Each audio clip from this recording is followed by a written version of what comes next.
ڕۆشنبیرانی ناوچە دابڕێنراوەکان پێیان وایە کورد لەم ساڵدا ڕوبەڕووی ئاستەنگ و کێشەی سیاسی و خاک زیاتر دەبێتەوە لەگەڵ ناوەنددا بە تایبەتی لە پاش کۆنتڕۆڵکردنەوەی مووسڵ سەرباری ئەوانیش بەشێک لە هێز و لایەنە عەرێبیەکان کە هێشتا نانەوێت دان بە مافی کورد و ماددە دەستووریەکانی بنێت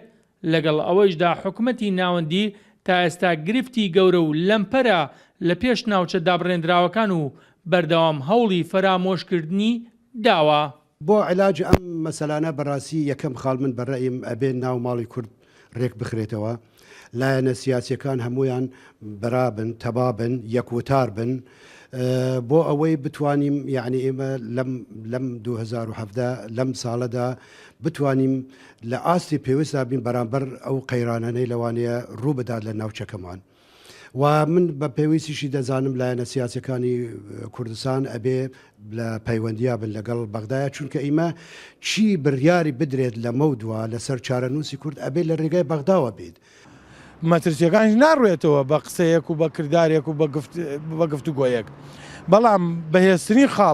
بەهێزترین خاڵ ئەوەی کە کورد ڕوبەڕووی ئەوە ئاسەنگانە بێتەوە ڕێخستنی ناوماڵی کوردیە و تەفعیلکردن کاراکردنەوەی پەرلەمان و ئەو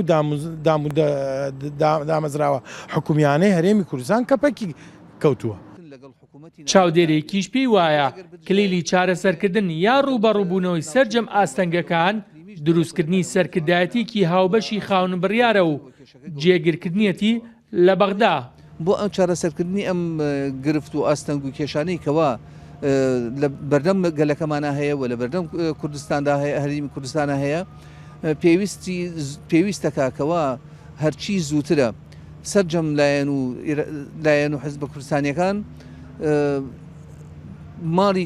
ماڵی کوردی ڕێخەنەوە ڕێخستنەوەی ماڵی کوردی یەکەم هەنگاوە و دووهەم پێکهێنانی سەرکردایەتیەکی سیاسی هاوبەش یان تیمێکی سیاسی هاوبەش لە سەرکردایەتی حیزبەکان بۆ ئەوەی لە بەغدادا جێگیر بکرێ و بۆ چارەسەرکردنی کێشەکان لەگەڵ حکوومەتی ناوەندیە. ئاراستەکان هەمووی بۆ ئەوە دەچێت کە کلیلی چارەسەرکردن و ڕوبەڕووبنەوەی کێشە و مەترسیەکانی سەر کوردستان